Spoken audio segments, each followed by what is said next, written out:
आज मैं आपको बीपीटी थ्योरम बता रही हूँ। बीपीटी का मतलब है बेसिक प्रोपोर्शनैलिटी थ्योरम। इसको हम थेल्स थ्योरम भी कहते हैं। यदि आपसे आए कि आप जो है थेल्स थ्योरम प्रूफ करिए तो मीन्स आपको बीपीटी थ्योरम ही करना है। बीपीटी थ्योरम क्या कहती है कि if line on parallel to one side of जैसे डी लाइन बीसी के मैंने ड्रॉ करी है, then it intersect the two sides of triangle at different point. तो ये D E line A B को डी पॉइंट पे इंटरसेक्ट कर रही है और ए सी को ई पॉइंट पे इंटरसेक्ट कर रही है। Then these two sides, that means AB and AC, are divided into equal ratio. This is the BPT theorem. Means DE AB को D पे इंटरसेक्ट कर रही है और AC को E पर। अब ए बी के जो दो पार्ट हुए हैं ए डी और डी बी, इसका रेशो, और ए सी के जो दो पार्ट हुए हैं ए ई और ई सी, दोनों साइड पे रेशो इक्वल होगा। तो इसमें थ्योरम में सबसे पहले लिखते हैं गिवन इस थ्योरम है एक तो आपका triangle A B C, second D E parallel to B C. अगला पॉइंट लिखते हैं टू प्रूफ क्या है, A D upon D B is equal to A E upon E C. अब इसमें कंस्ट्रक्शन भी होता है, कंस्ट्रक्शन से ही थ्योरम प्रूफ होगी। क्या है कंस्ट्रक्शन कि ये जो डी और ई पॉइंट है इससे हम परपेंडिकुलर डालेंगे। डी से हमने परपेंडिकुलर डाला जो कि अपोजिट साइड ए सी पर आया है एफ पॉइंट पे, तो डी एफ परपेंडिकुलर है ए सी पर। इसी तरह से दूसरा परपेंडिकुलर ई जी वो किस पर है, ए बी पर, और कहाँ से है, ई से। तो second is easy perpendicular to A B. ये कंस्ट्रक्शन आपको ज़रूर लिखना है, पॉइंट वाइज थ्योरम लिखनी होती है। सबसे पहला पॉइंट है आपको फिगर बनानी होगी, दूसरा पॉइंट है गिवन लिखना होगा, तीसरा पॉइंट है टू प्रूफ, और चौथा पॉइंट है कंस्ट्रक्शन कि हमारे डी एफ और ई जी परपेंडिकुलर है और हमने डी और सी को ज्वाइन करा और हमने ई और बी को ज्वाइन करा। इसके बाद थ्योरम का प्रूफ है। थ्योरम के प्रूफ में हम क्या करते हैं कि दो ट्रायंगल के एरिया का जो लेते हैं। कैसे, पहले हमने ट्रायंगल लिया है ऊपर वाला ए डी ई, ये वाला ट्रायंगल हमने लिया है। दूसरा हमने ट्रायंगल लिया है डी ई बी, ये वाला ट्रायंगल लिया है डी ई बी। तो area of triangle A D E upon area of triangle D E B, आपको देखना है कि ट्रायंगल में डी और ई पॉइंट जरूर आएंगे। यहाँ भी डी और ई पॉइंट है, यहाँ भी डी और ई पॉइंट है। एक बार ट्रायंगल हमने लिया है जो लेफ्ट साइड पर है डी ई बी और ए डी ई ऊपर है, तो area of triangle A D E upon area of triangle D E B जो कि ए बी साइड पे आ रहे हैं ये दोनों ट्रायंगल। अब एरिया ऑफ ट्रायंगल का फॉर्मूला होता है हाफ बेस इंटू हाइट। दूसरा area of D E B का यही फॉर्मूला होगा, half base into height, half half cancel हो जाएगा। अब ए डी ई में बेस लेंगे हम ए डी। अब इस पे परपेंडिकुलर क्या है, ए डी पर। अब ए डी हमने बेस लिया तो परपेंडिकुलर ई से जाएगा और ई से हमारा परपेंडिकुलर है ई जी, तो ये हो जाएगा half A D into E जी।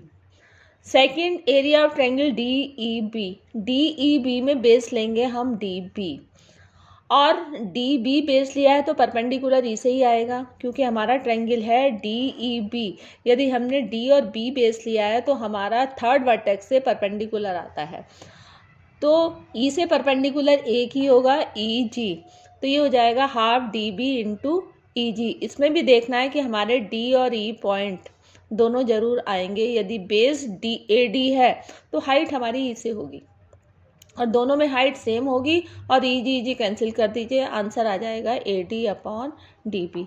तो बेस हमारे वही होंगे जो हमें प्रूफ करना है, A D upon D B. अब ए डी और डी बी बेस है तो हाइट आपकी ई से आएगी, तो हमारा आ जाएगा area of triangle A D E upon area of triangle D E B, calculate करके A D upon D B. Similarly now I am taking the area of ratio of area triangle, तो इस पहला तो ई ही रहेगा जो ऊपर वाला है, लेकिन अब दूसरा ट्रायंगल हम राइट साइड इससे लेंगे एसी साइड से जो कि होगा डी ई सी। डी ई तो आना ही आना है, तीसरा पॉइंट होगा सी जो इसी साइड पे आएगा। अब फॉर्मूला वही है, half base into height, DEC का भी half base into height.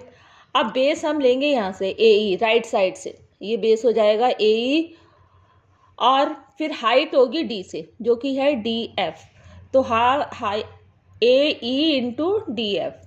Similarly अब बेस हम लेंगे EC और हाइट अब हमारी हो जाएगी D से DF, तो AE into DF upon EC into DF। इसमें भी देखिए कि E और D पॉइंट आएंगे, DF कैंसिल हो जाएगा और आपका आ जाएगा AE अपॉन CE।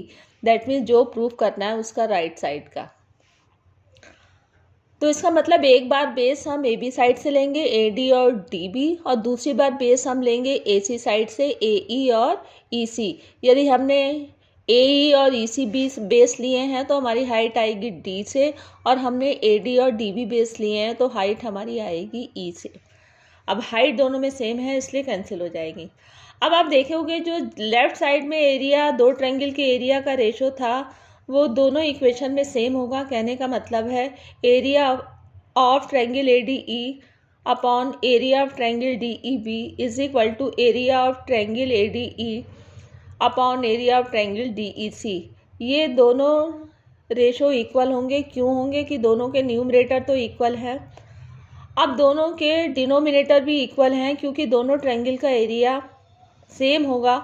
इसको आपको लिखना होगा, मेंशन करना होगा कि area of DEB is equal to area of DEC।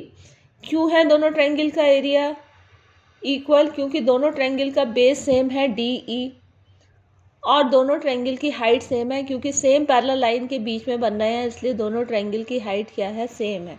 So area of DEB is equal to area of DEC as both triangle have the same base and same height. अब इन दोनों ट्रायंगल के area का ratio की जगह आप इसकी value लिख दोगे AD अपॉन DE। तो area of ADE upon area of DEB कितना आया था? AD upon DB। Similarly area of ADE upon area of DEC, इसकी वैल्यू कितनी आई थी? AE upon EC। तो इस राइट साइड में हम फिल कर देंगे AE अपॉन EC। तो हमारा ये प्रूफ हो जाएगा AD upon DB is equal to AE upon EC, और लास्ट में हम इसको लिखेंगे हैंस प्रूफ। सो ये थ्योरम कर लेना, बहुत इंपॉर्टेंट है, 4 नंबर की आती है। अभी मैं सर्किल चैप्टर की थ्योरम भी आपको भेज रही हूँ।